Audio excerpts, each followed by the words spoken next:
Enough of লড়াই লড়াই লড়াই লড়াই লড়াই করে বাঁচতে চাই। We are looking for piece. আন্দোলন হবে, আন্দোলন গণতান্ত্রিকভাবে আন্দোলন হবে, কিন্তু তাদের পেটানো হবে না। আপনার কি মনে হয় যে এই যে তৃণমূল সরকার রয়েছে তাদের সাথে আপনার ব্যক্তিগত ভাবনা চিন্তা, তাদের কাজের সাথে আপনার ভাবনা চিন্তার কোথায় কোথায় ফারাক থাকছে? আমার শুধু মাননীয় মুখ্যমন্ত্রীকে একটাই কথা বলার, উনি এত সুযোগ পেয়েছিলেন, একটু সত্যিকারের মানুষের জন্য ঠিক ঠিক কাজ করলেন না। এখনো শুধু আন্দোলন আন্দোলন খেলছেন। এই যে একটা যুব সাথী নাকি একটা মাঝখানে বন্ধ হয়ে গেছিল, আবার একটা নতুন কিছু চালু হলো 1,500 টাকা করে ছেলেদের দেবে বলে, ওদের মুখ দেখিয়ে চোখের সামনে টিভিতে নিয়ে লাইন দিয়ে একটা প্রসেশনের মতন করা হলো। সেটাতে আমার কষ্ট লেগেছে, বাচ্চা ছেলেমেয়েগুলো মুখগুলো দেখতে। যেখানে আইপ্যাকের দপ্তরে ইডির তদন্ত চলছে, সেখানে তদন্ত চলার প্রায় কয়েক ঘন্টা বাদে মুখ্যমন্ত্রী ঢুকলেন কি করে এবং ফাইল বের করলেন কি করে? কেন্দ্রীয় বাহিনী দিয়ে তো ঘেরা ছিল জায়গা। সবেরই একটা সম্মানের ব্যাপার আছে, রাজনীতি তো রাজনীতি হবে। বিজেপি মূলত হিন্দু ভোটকে কেন্দ্র করে তারা ভোট মেশিনারিতে যায়। এইটা ভুল ধারণা, এসব না ন্যারেটিভ না এখানে বানানো হচ্ছে। এসব বোকা, এরা বিজেপিকে চেনেই না। জেতার ব্যাপারে আপনি কতটা আত্মবিশ্বাসী? এখানে আত্মবিশ্বাসের কোনো বিশেষ জায়গা নেই, এখানে মানুষের উপর ভরসাটাই বিশেষ জায়গা। রোজগার করার মানে অনেক আগেতে, ছোট্ট বয়স থেকে, মানে ক্লাস 5-6 স্বপ্ন দেখে না লোকে, ওরও স্বপ্ন ছিল। সে স্বপ্নটা সোনারপুর দক্ষিণে পূরণ হয়েছিল। প্রথম আমার একটা ঘর, সেই বাড়িটা যে আমাকে এত বড় দায়িত্ব দেবে। বাবা মার বাড়ি তো দুজনে কেউই নেই।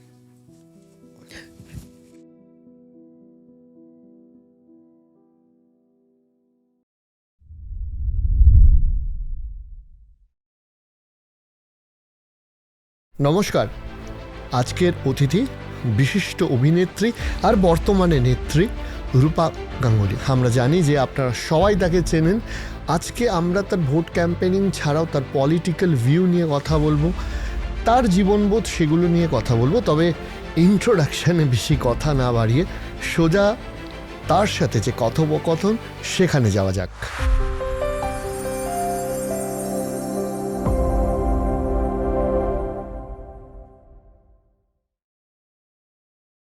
দিদি, প্রচারের অসম্ভব ব্যস্ততা রয়েছে আমি বুঝতে পারছি, তার মধ্যে আপনি আমাদের স্টুডিওতে এসছেন, তার জন্য অনেক ধন্যবাদ। শুরুতেই যেটা জিজ্ঞেস করব সেটা হচ্ছে যে সবটা মিলিয়ে লাস্ট যে 10-12 দিন চলছে প্রচার এবং আগামীতে যে আর বোধহয় 9 দিন আছে, কেমন চলছে?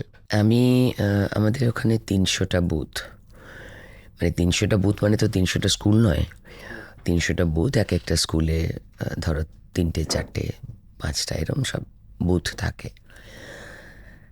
তো আমার টার্গেট হচ্ছে 300 বুথের মধ্যে 300 বুথটাই চিনে আসা, মানে স্কুল বিল্ডিংগুলো চিনে আসা। তো আমার যতদূর আমি হিসাব করছিলাম, আজ সকালেও আমি 2টো চার্ট রাখছি। সেটা হচ্ছে আমি কোনটা কোনটা অ্যাটেন্ড পার্টলি করেছি, কোনটা আমি রাস্তা জমি পুরোটা কভার করতে পেরেছি।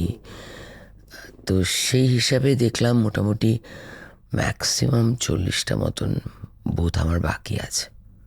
আচ্ছা, তো আমার একটু সময় লাগছে, কারণ আমি তো একদম গলির মধ্যে ঢুকছি।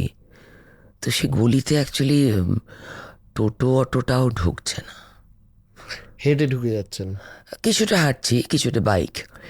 তার জন্য আমার মাঝে মাঝে একটা সালোয়ার কুর্তা টাইপের বা লং কুর্তা এরকম একটা পরে নিচ্ছি আর কি। তো ওখানে মেয়েরা খুব, আমি অনেকগুলো মেয়েকে ওখানে দেখলাম যারা খুব সুন্দর স্কুটি চালায়, বাইক চালায়, এরকম আমি দেখেছি অনেকগুলো খুব স্মার্ট মেয়ে সোনারপুর দক্ষিণে।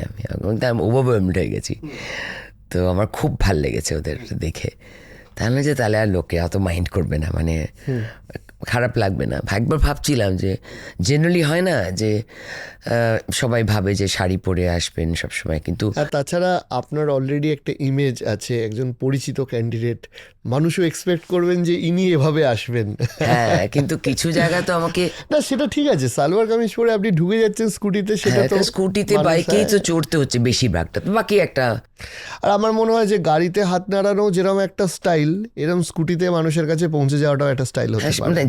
মানে যেখানে গাড়ি সুযোগ আছে সেখানে গাড়িতে থাকছে, এটা হুট খোলা গাড়ি আছে সেটা থাকছি, আর যেখানে ঢোকাই যাবে না সেখানে কিছুটা হাঁটছি, কিছুটা বাইক, টোটো, আর যেখানে টোটো অটোও ঢোকে না, ভাবো কীভাবে মানুষ আছে, টোটো অটোও ঢোকে না, অন্তত 50-60টা বাড়ি, বুঝতে পারলে, সেখানে হেঁটে বা স্কুটিতে যেতে হচ্ছে। হেঁটে স্কুটি। আপনাকে একটা জিনিস জিজ্ঞেস করি, সেটা হচ্ছে যে আমি একটা বিষয় দেখেছিলাম, সেটা হচ্ছে যে আপনি, মানে এটা আমার ব্যক্তিগত অভিজ্ঞতা, আমি বাড়িয়ে বলছি না, সেটা হচ্ছে আপনি একজন খুব ভালো সংগঠক। সেটা আপনার একটা নন পলিটিক্যাল কমপ্লিটলি একটি সিনেমা সংক্রান্ত অনুষ্ঠানে গিয়ে দেখেছিলাম আপনি প্রতিটা খুঁটিনাটি খুব সযত্নে নজর রাখেন। ভোট মেশিনারিতে সংগঠন খুব গুরুত্বপূর্ণ। দক্ষিণ সোনারপুর কেন্দ্রে বিজেপির কি সেই সংগঠনটা আছে আপনার মনে হয়, যেটা দিয়ে গত বছরের যে ভোট ডিফারেন্সটা ছিল সেটা মেক আপ করে আপনি বিজয়ী হতে পারেন? সংগঠন নিয়ে চিন্তা আমার নেই। সোনারপুর দক্ষিণে খুব ভালো ভালো কার্যকর্তারা আছেন, এবং এখন যারা পদাধিকারী, যারা পোস্ট হোল্ডার্স, পোর্টফোলিও হোল্ডার্স, তারা ছাড়াও যারা মানে জাস্ট আগের টার্মে যারা ছিলেন, তারাও একই রকমভাবে ইনভলভ হয়ে পড়েছেন। মানে সমস্ত মণ্ডলের এক্স প্রেসিডেন্টরা, যারা আগে জিএস ছিলেন বা আগে অন্য কিছু ছিলেন, বা তারা যারা এখন কোনো পোস্টে নেই, তাদের পর্যন্ত আমরা ইনভলভ করেছি। মানে আই এম সো হ্যাপি যে সবাই এই ব্যাপারটার মধ্যে আগ্রহী হয়েছে। আর একটা কথা আমি বলতে চাই যে এই যে মার্জিন বা ডিফারেন্স, সেটার একটা বড় কারণ কিন্তু ডেড ভোটার্স। এই যে একটা ছাপ্পা ভোটের একটা ব্যবস্থা পশ্চিমবঙ্গে বহু বছর ধরে চলেছে, উইচ ইজ ভেরি আনফর্চুনেট। তো সেই সব ব্যাপারগুলো একটু সর্টেডও হয়েছে। তো আমাদের মোটামুটি আই থিঙ্ক 2,66,000 এরকম একটা আমাদের ভোটার সংখ্যা, যেটা 3 লাখ ছিল। তো আরও কিছু নাম বোধহয় কারেকশনের জন্য দেওয়াও হয়েছে। তো সেসব চলছে। মানে 62,000 সম্ভবত। হ্যাঁ, 2,62,000। 3 লাখ ছিল, তো 2,62,000। মানে 40,000 ডেড ভোটার, 40 না, কিছু ইনক্লুশন হবে। হ্যাঁ হ্যাঁ হ্যাঁ, মানে টোটাল ওই 35 to 40 এরকম একটা সংখ্যা বলতে সেটা তো পারছি না। স্বাভাবিক, ওরমভাবে মানে বোঝাটা, মানে মনে রাখাটাও সম্ভব। কিছু একটু কয়েকটা যারা ওখানকার ভোটার ছিলেন না, এমনি এসে বাইরে থেকে জয়েন করেছিলেন, তাদের কিছু ভোটার লিস্টের নাম বাদ গেছে, এইসব আর কি। সেটা একটা। আর এবার ওই ছাপ্পার প্রসেসটা আর পসিবল হবে না আর কি। এবার যতটা স্ট্রিক্ট দেখছি, যা অ্যানাউন্সমেন্টগুলো দেখছি, সোনারপুর মানে ইলেকশন কমিশনের অ্যানাউন্সমেন্টগুলো রোজ রোজ নতুন সব এক একটা দিচ্ছে, আমাদের খাটনি পড়ছে খুব। রোজ 40টা করে ফর্ম ফিল আপ করো, পরিশ্রম খুব। কালকেও আমার কার্যকর্তারা রাত্রি প্রায় 12টা সময় এসে, আমি চলে এসেছিলাম কালকে, তো বাড়ি মানে টালিগঞ্জে চলে এসেছিলাম, তো কাল 12টার সময় এসে কয়েকটা কাগজ সব সাইন করিয়ে নিয়ে গেছে। টাফেস্ট চ্যালেঞ্জটা কি আপনার কেন্দ্রে, মানে জেতার জন্য সব থেকে করা চ্যালেঞ্জ কি? একটা তো বিরোধী ক্যান্ডিডেট হতে পারে, সেটা আমি সেইগুলো ছেড়ে আমি আপনাকে বলছি যে আপনার কি মনে হচ্ছে? দেখুন, আমাদের ক্যান্ডিডেটে, আমাদের কনস্টিটিউয়েন্সিতে 147 সোনারপুর দক্ষিণে, মানে মেইন প্রার্থীরা সবাই মহিলা। তো আমি ক্যান্ডিডেট নিয়ে আমি বিশেষ কিছু বলতে পছন্দ করি না। এক তো আমি মানে আমি তো ওদের থেকে অনেকটা বড়, তো আমি ওদের কি করে সম্মানহানি করি? আমি তো মানে অভিজ্ঞতায়, কিছুটা বয়সেও ওরা আমার স্নেহের মানুষ। ওরা পারেনি কেন সেটা তো মানুষ বলতে পারছে, আর আমি রাস্তায় গিয়ে দেখতে পাচ্ছি। বিরোধী দলের কোনো এমএলএ হতো, যে কিছু করতে পারিনি আমি বুঝতে পারি। যেমন আমি বিরোধী দলের পশ্চিমবঙ্গে বিরোধী দলের এমপি ছিলাম, আমার অনেক কিছু করার শখ ছিল, ইচ্ছে ছিল, ইমপ্লিমেন্ট করতে পারিনি, চেষ্টা করেছি, যা পেরেছি বেশিরভাগটাই পশ্চিমবঙ্গের বাইরে করতে হয়েছে। মানে আসামে বড় বড় স্কুল বানাতে পয়সা দিতে পেরেছি, নানান জায়গায় নানান কিছু করতে পেরেছি, বিশাল বিশাল স্কুল বিল্ডিং করতে পেরেছি, কিন্তু পশ্চিমবঙ্গে পারিনি। তো সেটা যদি ওর ক্ষেত্রে হতো তাহলে বুঝতাম যে ঠিক আছে, সরকারে নেই তো অনেক কিছু হয়তো পেরে ওঠেনি, কিন্তু 15টা বছর সরকার চলেছে, তার আগেও তো এতগুলো বছর ধরে সিপিএম চালিয়েছে, কিন্তু পশ্চিমবঙ্গে মানে পশ্চিমবঙ্গের প্রবলেমগুলো তো সোনারপুর দক্ষিণে সবই বিদ্যমান, সবই চাকরি হেন তেন সব কমন। ওখানকার মেইন প্রবলেমগুলো আমি যেটা দেখছি, যদি কেন্দ্র সরকারের টাকায় ওই গ্রাম সড়ক যোজনা আর ওই বাইপাসটা বারুইপুর অব্দি কন্টিনিউ না করতো, মানুষ বোধহয় শ্বাসরুদ্ধ হয়ে মরে যেত, একদম মরে যেত। গলি গলি রাস্তা রাস্তা কোটি কোটি টাকায় বাইপাসের রাস্তা এবং প্রধানমন্ত্রীর গ্রাম সড়ক যোজনা, যেখানে যাবে সেখানে শুধু প্রধানমন্ত্রীর গ্রাম সড়ক যোজনা। আমি তো লিস্ট চার্ট নিয়ে বসে আছি, তুমি হাসতে হাসতে মরে যাবে। আর একটু যদি ভেতরে যাও, মানে ওই রকম একটা ব্যবস্থার পরেও কি করে যে এরকম হয়, এত বড় একটা ধরো মাপের রাস্তা, এক্সাম্পল হিসেবে বলছি, মাপের রাস্তা অন বুকস আছে, সেটা এইটুকু, ওইখান থেকে একটুখানি কমিয়ে দিয়ে, এটা তো ঠিক নয়, এভাবে তো মানুষকে কষ্ট দিয়ে কী লাভ, তো সেটা বোঝা যাচ্ছে। আপনার পুরনো বাড়ি কি সোনারপুরেই? হ্যাঁ, আমার পুরনো বাড়ি তো বলে কিছু নেই, আমার তো সেইভাবে আমার বাবা মায়ের কোনো বাসস্থান নেই, আমরা তো উদ্বাস্তু, তো আমরা বাংলাদেশের লোক, বাবা মা ছোটো বয়সে চলে এসেছিলেন এখানে, তারপর ভাড়া বাড়িতেই জীবন কেটেছে কোনো রকমভাবে। তারপর কাকু জেঠুদের বাড়িতে ছুটি ছাটায় বাবা আবার বাংলাদেশে ফেরত চলে গেলেন, তো মা আবার তখন একটা ছোট বাড়ি ভাড়া নিয়ে আমাকে নিয়ে ঢাকুরিয়া থাকতেন মা। তারপরে আবার সেই বাবা একটু অসুস্থ হয়ে গেল, তো মা আবার বাংলাদেশে ওই ছোটাছুটি করতে আর কি, একদিকে বাবা বাংলাদেশে আর একদিকে আমি, সেই নিয়ে মাকে খুব ছোটাছুটি করতে হতো। তা আমার ছোটবেলা থেকে ইচ্ছা ছিল আমি একটা কিছু করব, বড় হব, আর্কিটেক্ট হব, বাবা মার জন্য বাড়ি বানাবো। তো রোজগার করার মানে অনেক আগেতে, ছোট্ট বয়স থেকে, মানে ক্লাস 5-6 স্বপ্ন দেখে না লোকে, ওরম স্বপ্ন ছিল আমার। সেই স্বপ্নটা সোনারপুর দক্ষিণে পূরণ হয়েছিল, রোজগার করে ওটা আমার প্রথম আমার একটা ঘর। মা বলেছিল যে দেখ ভাই, যাই করিস তাই করিস, ফ্ল্যাট বাড়ি কিনিস না।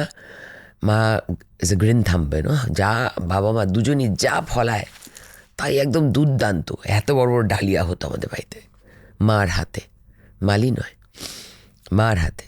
তো সেইখানে সেই বাড়িটা যে আমাকে এত বড় দায়িত্ব দেবে, বাড়িটা ভেঙে পড়ে যাচ্ছিল, রিপেয়ার করিয়েছিলাম গত বছর আগে, 2-1 বছর আগে। আপনি একটু ইমোশনাল হয়ে পড়ছেন, হ্যাঁ, মানে মনে পড়ছে। বাবা মার বাড়ি তো দুজনে খেবিনি, সরি। না মানে একটা শৈশব জড়িয়ে, মানে শৈশব না, আমি বলছি একটা পুরনো স্মৃতি জড়িয়ে থাকে একটা শহর।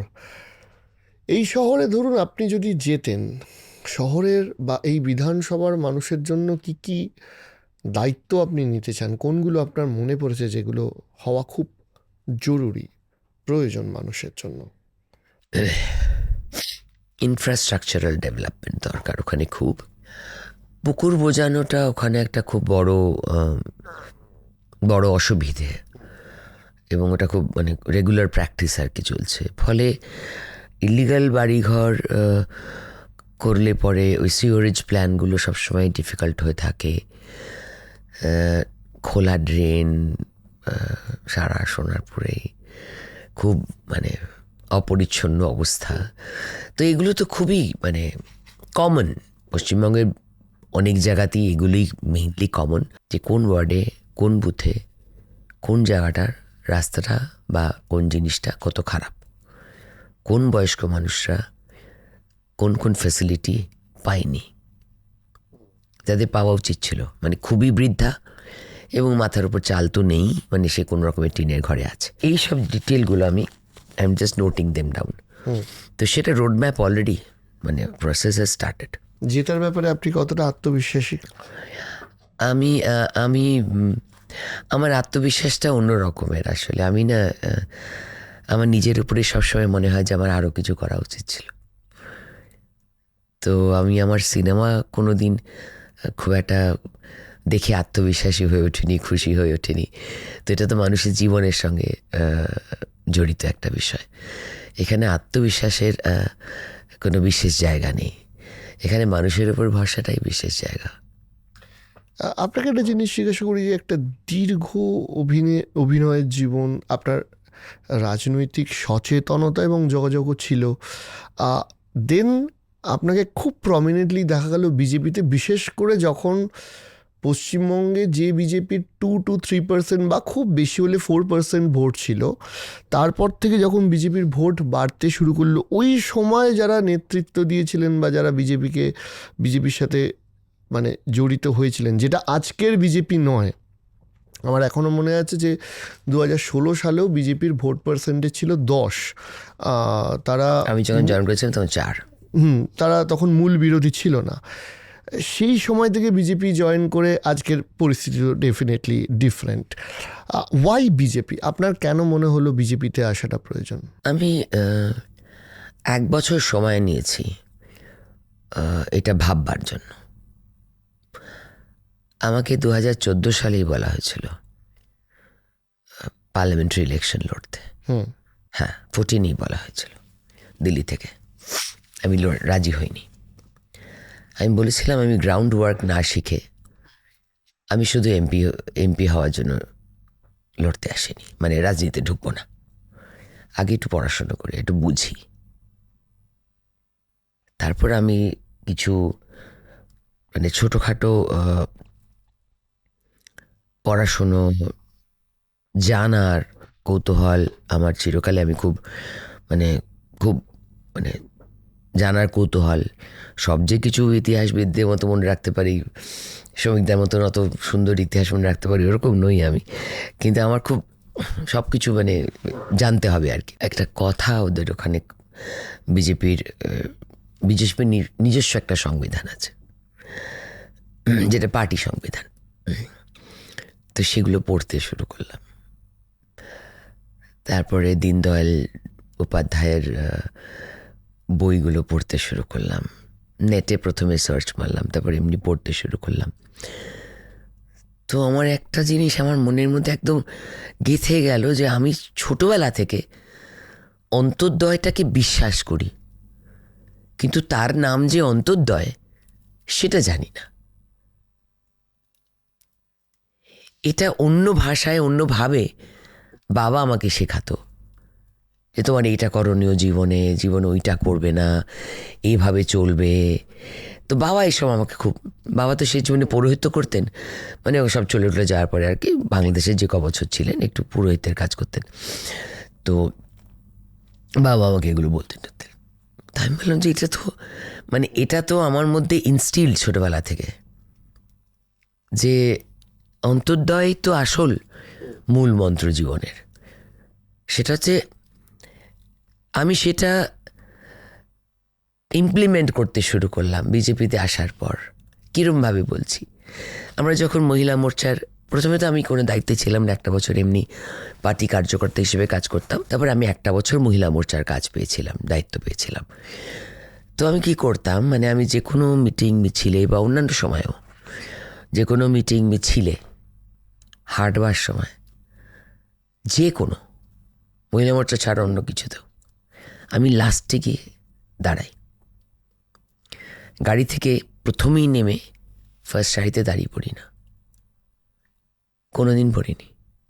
সবসময় লাস্ট যে লাইনটা যেখানে গিয়ে ঠেকেছে আমি ওই দিক দিয়ে আসি, শেষ লাইন ধরে এগোতে এগোতে এগোতে এগোতে মেয়েদের সঙ্গে হাত মেলাতে আসি।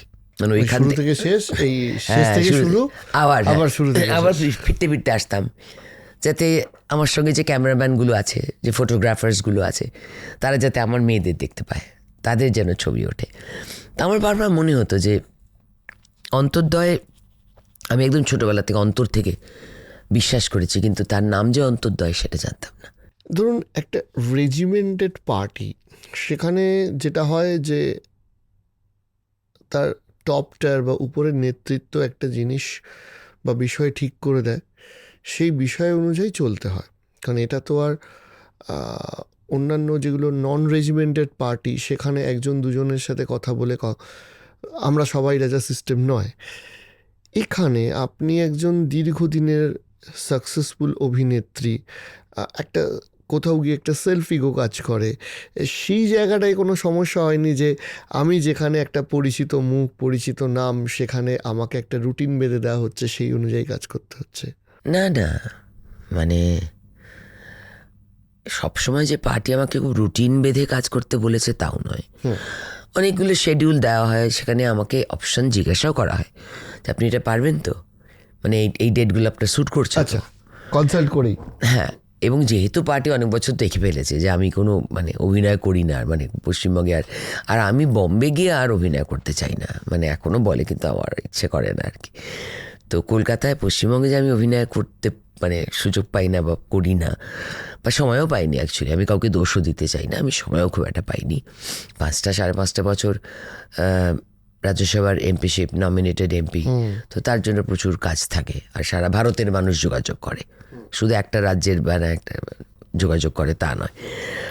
তো আমার সেসব নিয়ে কোনো প্রবলেম কখনো হয়নি। রাজ্যসভার যে আপনার এমপি যে টার্মটা ছিল, আমি এই রাজ্যসভার একটু এক্সপিরিয়েন্স আপনার থেকে জানছি। এবং কারণ যদিও একটা এপিসোডের একটা অংশে এই এক্সপিরিয়েন্স বলে শেষ করা সম্ভব নয়, স্টিল কিছু গুরুত্বপূর্ণ স্মৃতি যেগুলো আপনি শেয়ার করতে চান। আমরা খুব আমি এমনি, সবাই থাকে জেনারেলি, দুটো পার্লামেন্টারি কমিটি থাকে, স্ট্যান্ডিং কমিটি, আর ইচ্ছে করলে তুমি আরেকটা মানে কনসালটেটিভ কমিটি বলে একটা হয়, সেটাও তুমি ইচ্ছে করলে তুমি কমিটিতে নিতে পারো। তা আমি প্রচণ্ড কমিটির ম্যাটারগুলো নিয়ে পড়াশুনো করতাম, আর যেহেতু আমার মানে কমিটিটা মেইনটা ছিল হচ্ছে একটা ফুড ডিস্ট্রিবিউশন ছিল, আর একটা ছিল commerce committee, is the topmost committee, যেখানে তোমাকে সব জানতে হবে, সব শিখতে হবে, মানে দেশ চালানো শিখতে হবে, কোথায় কে কীভাবে কী চলছে না সব শিখতে হবে, সেটা খুব একটা হার্ড টাস্ক। আর তার সঙ্গে এটা আমি মেডিকেল কমিটিটা তো ছিলাম, যেটা হেলথ কনসালটেটিভ কমিটি, তো প্রচণ্ড খাটতাম। না, সেটা আপনার একটা অভিজ্ঞতা গেল। এবার আমি আপনাকে আর একটা জিনিসও জিজ্ঞেস করছি, যে আপনাকে একদম এখন একটু হয়তো তীব্রতা কম, কিন্তু মাঝের একটা সময় একদম সোচ্চার হতে দেখা গেছে বর্তমান শাসক দলের যারা রয়েছে তাদের বিরুদ্ধে। আপনার কি মনে হয় যে এই যে তৃণমূল সরকার রয়েছে, সেখানেও একজন মহিলা মুখ্যমন্ত্রী রয়েছেন, তাদের সাথে আপনার ব্যক্তিগত ভাবনা চিন্তা, তাদের কাজের সাথে আপনার ভাবনা চিন্তার কোথায় কোথায় ফারাক থাকছে? দেখুন, ওনাকে অনেক মানুষ খুব সম্মানের সঙ্গে ডেকে নিয়ে এসেছিল, কিন্তু I am really sorry to say উনি সে সম্মানটা রাখতে পারেননি। আমি সত্যি বলছি, যদি আজকে উনি এই পশ্চিমবঙ্গ মানুষের ভরসার জায়গাটা রাখতে পারতেন না, তাহলে আমাকে রাজনীতিতে আসতে হতো না, আমি আসতাম না রাজনীতিতে। আমি ওনার কার্যকলাপের বিরোধিতা করতেই রাজনীতিতে ঢুকেছি, আর কিছু না। কীরকম? মানে আমার কোনো দিন কোনো কিছু হওয়ার শখ নেই, মানে আমার সারা জীবনের একটা মানে বেসিক, যেটা আমার লাইফের একটা কি বলবো, লোকে এটা নিয়ে অনেকে মানে অনেকে অনেক রকম বলে, আমি নিজেকে খুব আন্ডার এস্টিমেট করি সবসময়তে। আমার সবসময় মনে হয় যে যা পেয়েছি যথেষ্ট পেয়েছি, আর এর থেকে বেশি আমার কিছু চাওয়ার নেই। আমাকে মোদিজির অ্যাকচুয়ালি আমাদের পার্লামেন্টারি মিটিং হয় মঙ্গলবার করে, তুমি এরকম যেতে যেতে আমি পেছন থেকে বসতাম, তো আগে জানি কি আজাদ ডালো, আমি পেছনে গিয়ে বসতাম, চুপ করে শান্ত করে শুনতে পারবো কে কি বলছে না বলছে, নোট ডাউন করতে পারবো, আমার কোন নোট ডাউন করার অভ্যেস আছে। আগে बैठने की आदत करो, আগে जाने की आदत करो। উচ্চাকাঙ্ক্ষা কোনো কিছু প্রতি নেই, না শাড়ি গয়না আছে, না কোনো কিছু প্রতি উচ্চাকাঙ্ক্ষা নেই। উচ্চাকাঙ্ক্ষা বা স্বপ্ন যদি কিছু থেকে থাকে সেটা হচ্ছে বাড়ি, মাথার উপর ছাদ। ওই ছাদটা আমার একটা অবসেশন, ওটা ভয়ানক বাজে অবসেশন। মানে আমি খেয়ে নাকে বাড়ি বানিয়েছি, ফ্ল্যাট কিনেছি, খেয়ে নাকে উপোস করে, মানে কম খাবো, সব কিছু কমিয়ে দেবো, মাছ মাংস ছেড়ে দেবো, দুধ টুধ সব ছেড়ে দেবো, কিন্তু আমার এই বাড়ির লোন শোধ করতে হবে। এইভাবে বছর বছর আমি কিছু কিনিনি বাড়ির লোন শোধ করবো বলে। মাথার উপর ছাদটা একটা বোধহয় উদ্বাস্তুদের অবসেশন থাকে, সেটা আমার আছে। আমার শুধু মাননীয় মুখ্যমন্ত্রীকে একটাই কথা বলার, উনি এত সুযোগ পেয়েছিলেন, একটু সত্যিকারের মানুষের জন্য ঠিক ঠিক কাজ করলেন না। এখনো শুধু আন্দোলন আন্দোলন খেলছেন। আমি বারবার ওনাকে গত 6 মাস ধরে, 1 বছর ধরে যেখানে যা সুযোগ পাচ্ছি বলবার, আমি জানি ওনার কানে কথাগুলো পৌঁছে, হয়তো কিছু পৌঁছে, আমি এত নগণ্য মানুষ, আমার কথা ওনার কানে কোথা থেকে পৌঁছবে, কিন্তু এত চ্যানেলে এত কিছুতে কখনো না কখনো কেউ না কেউ তো হয়তো ওনার কাছের কোনো না কোনো কাউকে বলবে।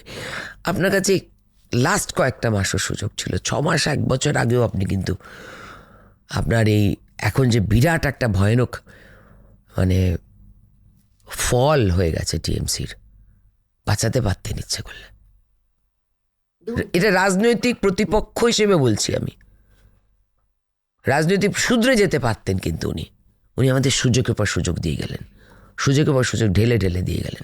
আপনি যে বলছেন যে লাস্ট 6 মাসে সুযোগ মানে ঠিক করে নেওয়ার সুযোগ ছিল, আমি আপনাকে খুব স্পেসিফিক জিজ্ঞাসা করছি যে ধরুন লাস্ট 6 মাসে এই যে ধরুন তৃণমূলের বিরুদ্ধে মূলত যে অভিযোগগুলো বিজেপির তরফ থেকে বা আপনার দলের পক্ষ থেকে উঠে আসে, যেমন দুর্নীতি বা ইত্যাদি, সেইগুলো তো বেশিরভাগই দেখা যাচ্ছে পুরনো রেকর্ড বা 2016, 17, 18 কোনো কেস ইত্যাদি ইত্যাদি।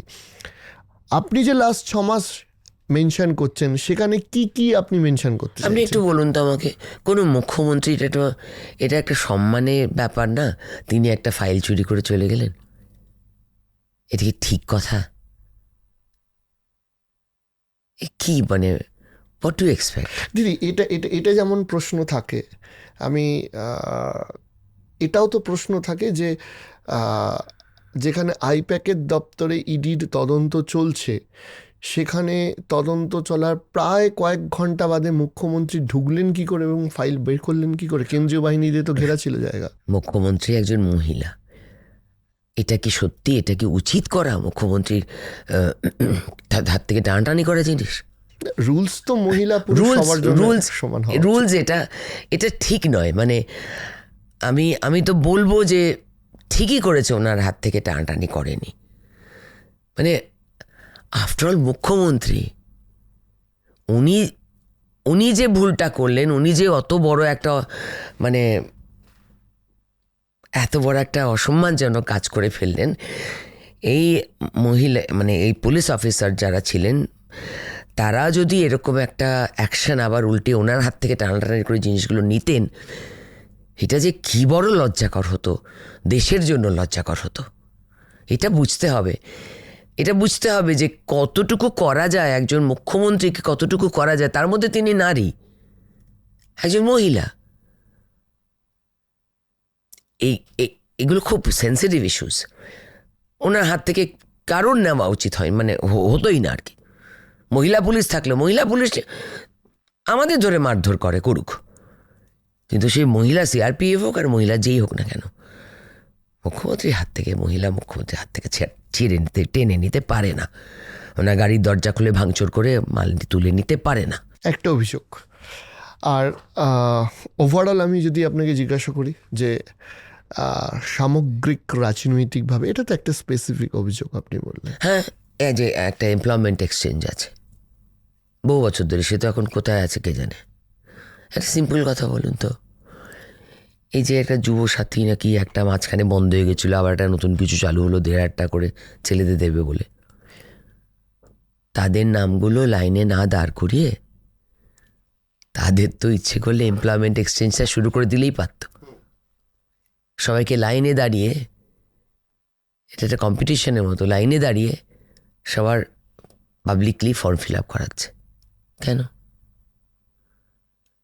সাধারণ ঘরের মধ্যবিত্ত পরিবারের সন্তানরা, তারা তো পড়াশুনো শিখে একটা জায়গায় পৌঁছেছে, তারা অনলাইন বা অফলাইন গিয়ে এমপ্লয়মেন্ট এক্সচেঞ্জে দাখিল করে আসবে, বা সেখানে একটা সিস্টেম করে দিন যে অনলাইনে ছেলেমেয়েরা দাখিল করতে পারবে, এই অ্যাড্রেসে চিঠি পাঠাতে পারবে, লিখে এই বেসিস করতে হবে, সেটা অ্যানাউন্সমেন্ট করে দিন। আপনার রাস্তা মানে আপনার ব্যবস্থাপনা করে লোকজনকে দেখিয়ে যে দেখো আমার কত যুবক যারা কিছু পায় না, কোনো কাজ নাই, তাদের বেশিরভাগই উবের টুবের চালায়, কোনো চাকরি নেই। তৃণমূল একটা ডিফারেন্ট ব্যাখ্যা দিচ্ছে। আমি সব শুনতে চাই, বলুন। আপনি আপনার থেকে তার উত্তরটা নেবো। সেটা হচ্ছে যে এটা কোনো চাকরির অপশান না, এটা হচ্ছে চাকরির পরীক্ষা দিতে যাওয়ার সময় যে বাস ভাড়া বা ট্রেন ভাড়াটা লাগে, বা এই যে চাকরির পরীক্ষাগুলো ফর্ম ফিল আপের জন্য যে টাকা লাগে, সেটার জন্য একটা অর্থনৈতিক সহায়তা। That is not a permanent solution. না, একদম ঠিক কথা, এটা দেওয়া উচিত এবং একদম ঠিক কাজ করেছেন এটা দেওয়ার জন্য। ওটা উনি অ্যানাউন্সমেন্ট করেছেন এবং কারো কাছে পৌঁছেছে কিনা আমি সে খবরটা এখন অব্দি আমি রাখিনি, কিন্তু এই কাজটা অসম্মানের নয়, একদম ঠিক কথা। আমি এই সামান্য সাহায্যগুলো একটা সাধারণ পরিবারে 1,500 টাকা বা 1,000 টাকা মাসে এক্সট্রা যে কতটা ইম্পর্ট্যান্ট, আমি নিম্ন মধ্যবিত্ত পরিবারের মেয়ে, আমি হাড়ে হাড়ে চিনি বিষয়টা, আমি সেটাকে একবারও অসম্মান করছি না। আমি বলছি ওদের মুখ দেখিয়ে চোখের সামনে টিভিতে নিয়ে লাইন দিয়ে একটা প্রসেশনের মতন করা হলো, সেটাতে আমার কষ্ট লেগেছে, বাচ্চা ছেলে মেয়েগুলো মুখগুলো দেখতে। এটা এমন বন্দোবস্ত করতে পারতেন, উনি তো বুদ্ধিমতী মহিলা, যে টিভি ক্যামেরাটা আমরা ঢুকতে পারবে না, উনি চুপচাপ বসিয়ে একটা। এটা সম্ভব আজকের ডেটে গণতান্ত্রিক দেশে? না, কীভাবে তাহলে গণতন্ত্রের চতুর্থ স্তম্ভকে আমরা বলতে পারবো যে না, দেখাবে না? না, ভাবে আমার বাচ্চাগুলোর ছেলে মেয়েগুলোর মুখ দেখে খুব কষ্ট লাগছিল। রাজনৈতিক খারাপ লাগা। আমি আপনাকে আরেকটা স্পেসিফিক জিজ্ঞাসা করতে চাইছি, যেটা আপনি বললেন যে যদি যেহেতু আপনি বিজেপির একটা অন্যতম মুখ, গভর্নমেন্ট যদি বিজেপির হয়, পলিসিগত কী কী চেঞ্জেস হতে পারে? পলিসিগত অনেকগুলো চেঞ্জেস প্রয়োজন। সেটা হচ্ছে আমাদের অনেকগুলো কেন্দ্র সরকারের প্রজেক্ট আছে যেগুলো আমরা কমপ্লিট করতে পারছি না বা ইমপ্লিমেন্ট করতে পারছি না, বিকজ অফ আমাদের এখানে আইনি ব্যবস্থা সেগুলো অ্যাকসেপ্ট করেনি। যেমন আমাদের সবচেয়ে আমার যেহেতু পশ্চিমবঙ্গটা একটা কৃষি প্রধান, পশ্চিমবঙ্গের যে ভৌগোলিক ব্যাপারটা, সেটার মধ্যে যেমন ওদিকে পাহাড়, এদিকে নদী, ওদিকে সমুদ্র, সব কিছু একটা তার মধ্যে জমি, উর্বর জমি। তো ভয়ানকভাবে পশ্চিমবঙ্গ দামি একটা জায়গা, সেটাকে ঠিক করে ব্যবহার করা যায়, মানুষের উপকারে লাগানো যায় ভূমি। তো সেখানে অনেকগুলো কৃষি বিল ইমপ্লিমেন্ট করা খুব দরকার ছিল, সেটা আমরা ইমিডিয়েটলি করতে পারবো। কারণ কৃষি বিলগুলো আমরা যখন বার করলাম, ফার্মার্স অ্যাক্ট বলে 3টে এটুকু, সেগুলো এখান থেকে সব আন্দোলন ট্রেন ভেঙে ভুঙে ভিড় ভাড় করে কোথায় কী সব পাঞ্জাব আর এখানে শুরু করে দিল, সব গণ্ডগোল করে দিল। ওইটা একটা ভয়ানক ইম্পর্টেন্ট জিনিস, ওটা ওটা যে ওয়ান অফ দ্য মোস্ট। তারপর হচ্ছে এটা anti corruption system, code system, anti corruption system. আরেকটা জিনিস আমি যেমন অনেকগুলো জিনিস আছে, যেমন জনঔষধি। মানুষ প্রচণ্ডভাবে জনঔষধির ওষুধ খায় এবং বেশ কিছু জায়গা আছে যেখানে দারুণ লাইন হয়, প্রচুর। প্রধান জনঔষধি, ওটা খুব সস্তায় ওষুধ পাওয়া যায় এবং সাধারণ জর্জারির ওষুধগুলো সরকারি জায়গায় আছে, সরকারি এখন বেশ কিছু দোকান করেও হচ্ছে। হ্যাঁ, কিন্তু এটা আরও অনেক করা যেতে পারতো। যেভাবে সিজিএইচএসে সেন্ট্রাল গভর্নমেন্টের লোকেরা সুবিধাগুলো পায়, সেগুলো অনেক বেশি করে করা যেত। করতে দেয় না, যাতে সুনাম হয়ে যাবে, লোকে জানতে পেরে যাবে এটা জনঔষধি। তো এরকম আরও অনেক প্রকল্প আছে যেগুলো আমরা মহিলাদের সশক্তিকরণ করতে পারবো, ছেলেদের জন্য ব্যবস্থা করতে পারবো, যুবকদের জন্য ব্যবস্থা করতে পারবো। এবং তার সঙ্গে এই যে ইলিগাল প্রসেসে অনেক কিছু কি বলবো, একটা বড় সমস্যার কেন্দ্রবিন্দু হচ্ছে ল অ্যান্ড অর্ডার।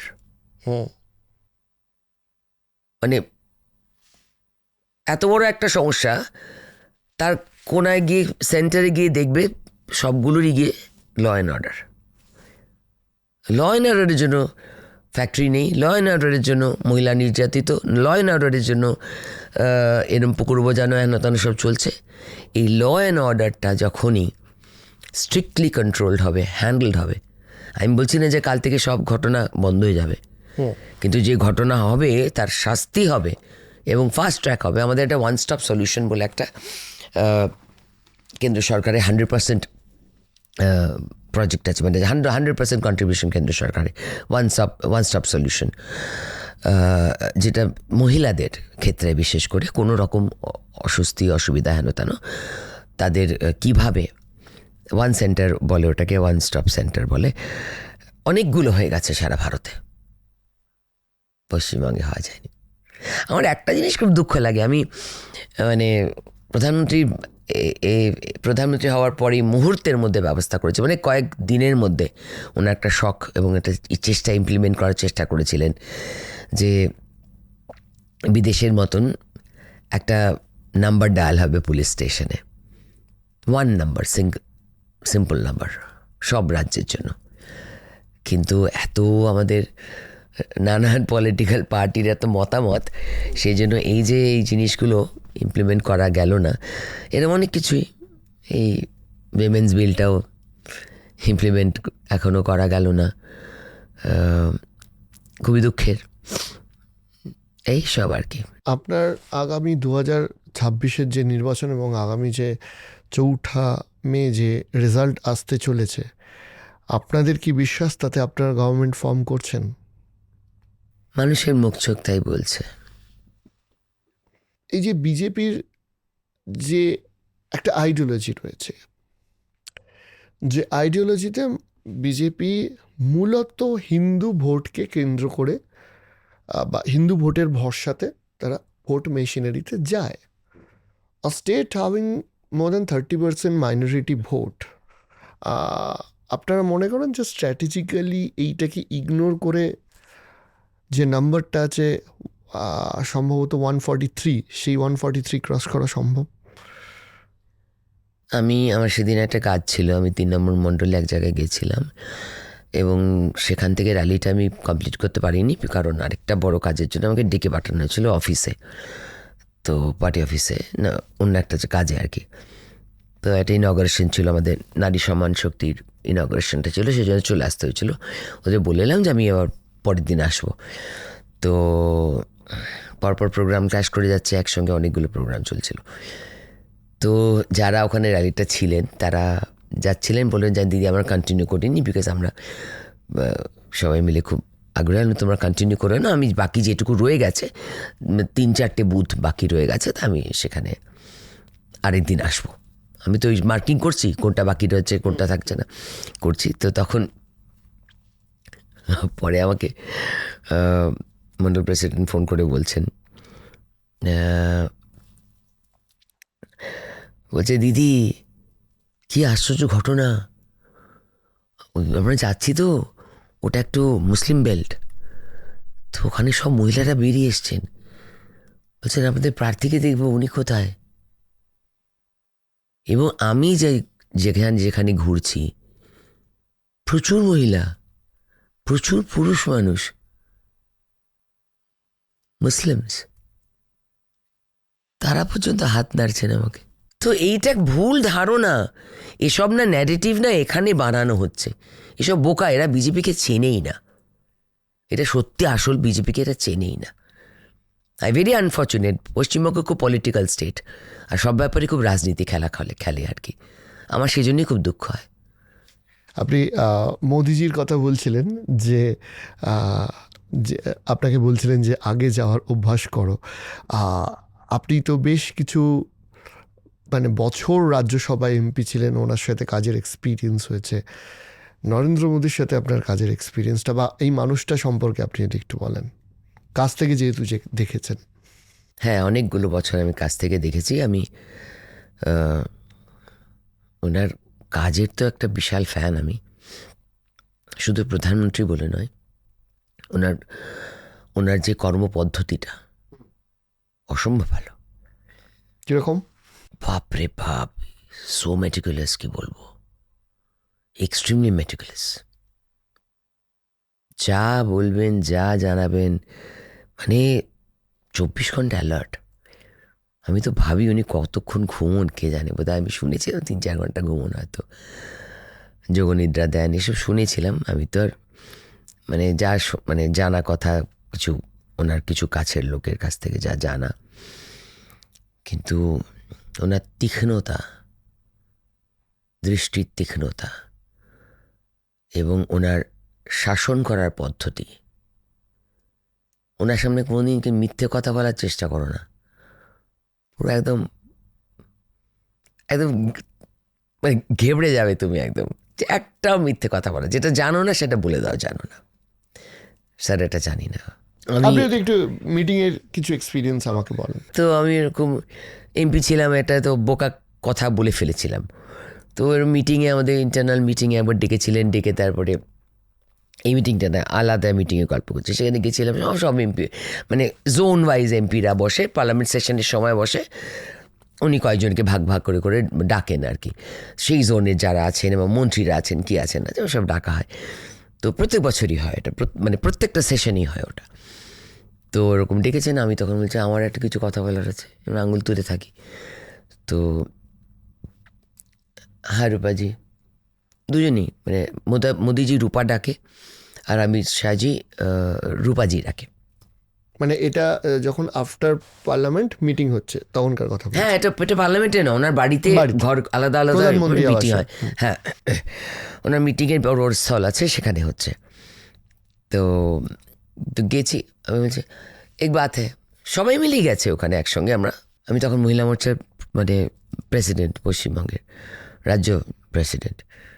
তাই আমি বলছি बीजेपी का संविधान में एक चीज़ आप लोग को चेंज करना चाहिए।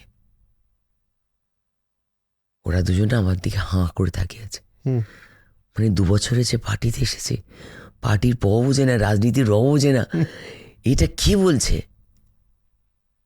দুজনে এরকম করে তাকিয়ে আছে আমার দিকে, ভাবছে কি আর বলে ফেলবে মহিলা। अरे मैं युवा मोर्चा में इतने सारे लड़कियां हैं, तो महिला मोर्चा में लड़के क्यों नहीं है? আমাদের বাঁশ নিতে, এই নিতে, ওই নিতে, রাস্তাঘাটে মারামারি করতে কত অসুবিধা হয়, তো আমাদেরও তো সঙ্গে ছেলে দরকার। তো যুব মোর্চায় কেন মেয়েরা আছে, আর মহিলা মোর্চায় কেন কোনো ছেলেরা থাকবে না আমাদের সঙ্গে? তো দুজনেই পিক পিক করে আসলো, আচ্ছা ঠিক আছে, ঠিক আমি ব্যার যাই, মানে দে হ্যাভ শোন লট অফ পেশেন্স। আমাকে অনেক ট্রেনিং করেছেন, অনেক শিখিয়েছেন। তো যেটা আমাদের মোদিজি বাড়িতে আমাদের বন্ধু বান্ধবদের, তারা সবাই খুব ওয়েল এস্টাবলিশ লোকজন, তাদের কোনো পলিটিক্যাল অ্যাম্বিশন নেই, কোনো দিন হবেও না পলিটিক্যাল অ্যাম্বিশন। তো তাদের উনি কথা বলেছেন, ঠিক আছে কালকে আও। ওনার অফিস থেকে ফোন এলো, কালকে ডাকুন। আমি বলছি কালকে ডাকবো কী করে, কালকে তো ওরা তো সবাই এখন মানে এই মুহূর্তে তো দিল্লি বম্বে পৌঁছাতে পারবে না, কেউ হয়তো এখন আমেরিকা আছে, কেউ হয়তো দুবাই আছে, আমি একটু খোঁজ করতে হবে। আমাকে একটা দিন কয়েক ঘন্টা সময় দিয়ে আমি খুঁজে নিই কে কোন। তো বলে ঠিক আছে বাতাও, ত্রিপুরা ইলেকশন চলছে, বাতাও করে ডাকলো। তো আমি টাইম ফিক্স করে, তখন সব ফিক্স হলো, গেল 2-3 দিনের মধ্যে ডেকে দিলেন, টাইম দিয়ে দিলেন। তো গেলাম, আমার বন্ধুবান্ধবরা। তো প্রথমে যেটা হলো সেটা তো আমরা ভীষণ একটা আলাদা ঘরে বসিয়েছে, তাদের প্রচণ্ড পরিমাণে অনেকগুলো বন্ধু, 7 জন মতন। হ্যাঁ, এবারে 7 জন বন্ধু নানান জায়গায় ছড়িয়ে গেছে, সবাই সবাইকে চেনে। আমার এরা 7 জন বন্ধু, সবাই সবাইকে চেনে, 7 জন আর 6 জন, হ্যাঁ আমাকে নিয়ে বোধহয় 7 জন, সবাই সবাইকে চেনে। এবার সবাই দূরে দূরে চলে গেছে, কেউ বম্বে শিফটেড, কেউ বারবার বাইরে যায়, হেন তেন। এবার সবার ওখানে যে একটা এতদিন পর দেখা হওয়া, ওয়েটিং রুমটার মধ্যে ওনার ভীষণ সুন্দর একটা ওয়েটিং রুম আছে, দেখা হওয়া, তাতেই আমরা একটা অন্য রকমের আনন্দ। তারপর আবার প্রধানমন্ত্রীর সঙ্গে দেখা হবে, তার একটা অন্য এক্সাইটমেন্ট।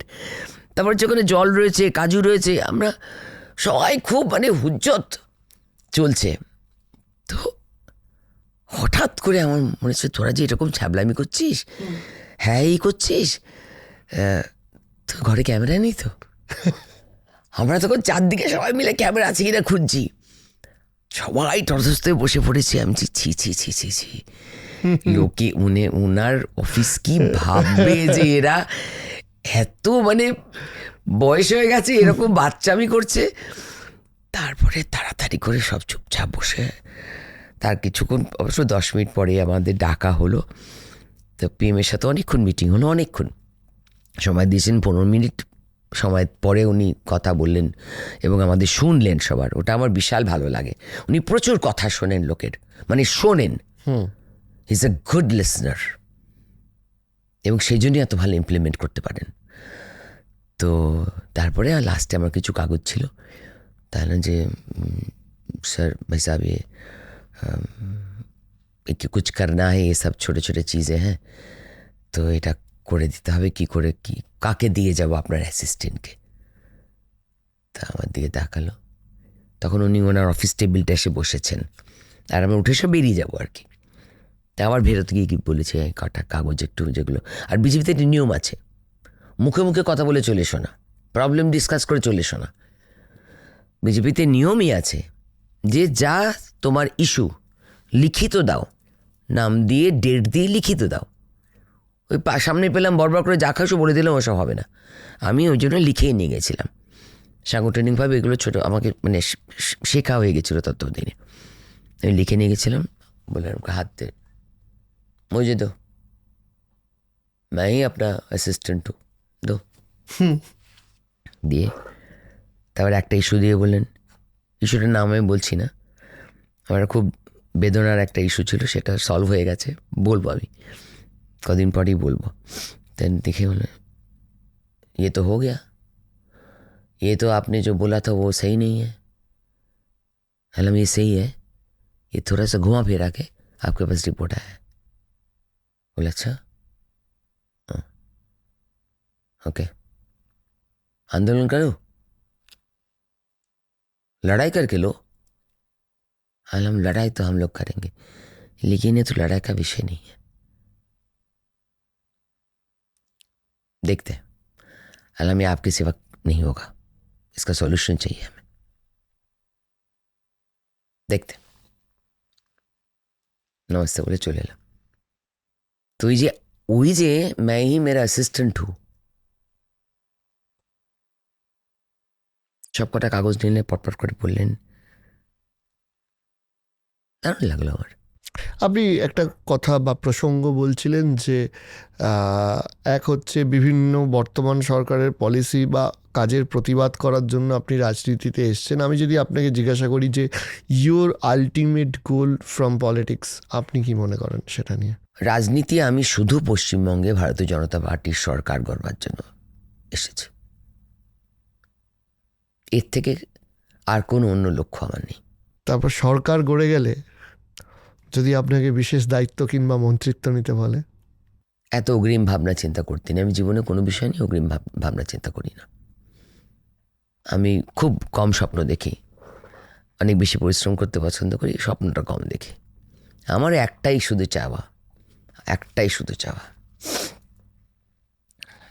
পশ্চিমবঙ্গে ভারতীয় জনতা পার্টির সরকার এবং পশ্চিমবঙ্গে একটা সুশাসন, একটা সুব্যবস্থা। এখানে আমি শেষ হইল না শেষ, আমি আরেকটা বিষয় আপনাকে জানতে চাইছি, সেটা হচ্ছে যে এই যে গণতান্ত্রিক পরিসর থাকবে আপনি বলছেন, বিরোধীদের পক্ষ থেকে কিন্তু অভিযোগ করা হয়, সেটা শুধু পশ্চিমবঙ্গে না, বিভিন্ন সময় বিভিন্ন রাজ্যে বিজেপি বিরোধী যে পার্টিগুলো আছে তাদের পক্ষ থেকে অভিযোগ করা হয় যে BJP is a fascist party. তারা এই যে কেন্দ্রীয় সরকারের যে এজেন্সি মেশিনারি আছে তাদেরকে ইচ্ছাকৃতভাবে ব্যবহার করে, ইডি বা সিপিআইকে, বিরোধী নেতাদেরকে জেলে ভরবে বলে। তাহলে গণতান্ত্রিক পরিসর কোথায়? মানে ইডি সিবিআই এমনি কি ঘুরে বেড়াচ্ছে? মানে তারা এই যে সারাক্ষণ ইডি আসছে, তো ইডি তো বান্ডিল টাকাও বার করছে। তো এই যে টাকার মেশিনগুলো, যে গোনার মেশিনগুলো যে গরম পর্যন্ত হয়ে যাচ্ছে, তো সেটাও তো মানুষ দেখতে পাচ্ছে।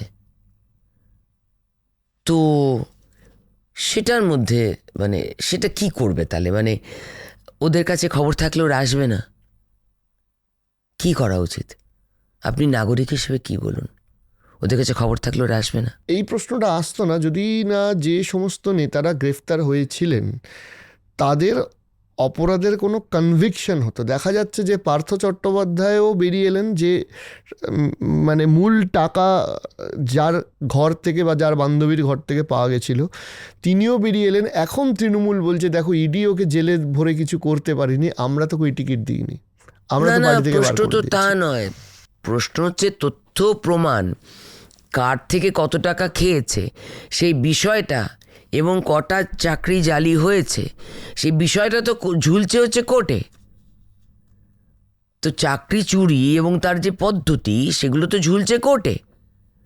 এবার যখনই একটা জিনিস ঝুলছে, একটা মানুষকে তো তুমি মানে আইনও, সেটারও তো আইন আছে যে যতক্ষণ না তুমি তাকে প্রমাণ করতে পারছো, প্রমাণগুলো তো লুকিয়ে আছে, সেটা তোমার কোর্টের আন্ডারে কেসে হচ্ছে, লুকিয়ে তো আছে সরকারের ঘরে, সরকারের দপ্তরে সেগুলো লুকিয়ে আছে, সেখান থেকে তো বার করতে হবে।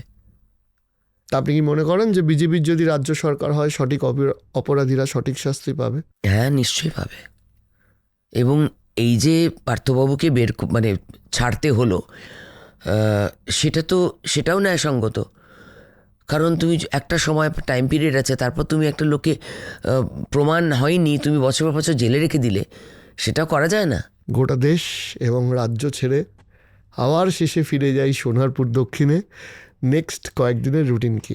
এখন তো এবার শ্রমিকদা, তারপরে অমিত শাহজি র্যালি, তারপরে এই আছে পিএম ওই জেলায় একটা জায়গায় আসছেন, তো সেসব আছে। প্লাস আমার ওই বললাম না 30-40টা মতন বুথ ম্যাক্স টু ম্যাক্স বাকি আছে আর কি, সেই বুথগুলো যাওয়া। এবং আপনি একদম হোম টাস্কের মতো সাজিয়ে রেখেছেন। হ্যাঁ, আমার একসঙ্গে দুটো ওয়ার্ড ডকুমেন্ট চলছে আর কি একসঙ্গে। কোনটা হয়েছে আর কোনটা বাকি? কোনটা হয়েছে, কোনটা কতটুকু হয়েছে, কোনটায় কি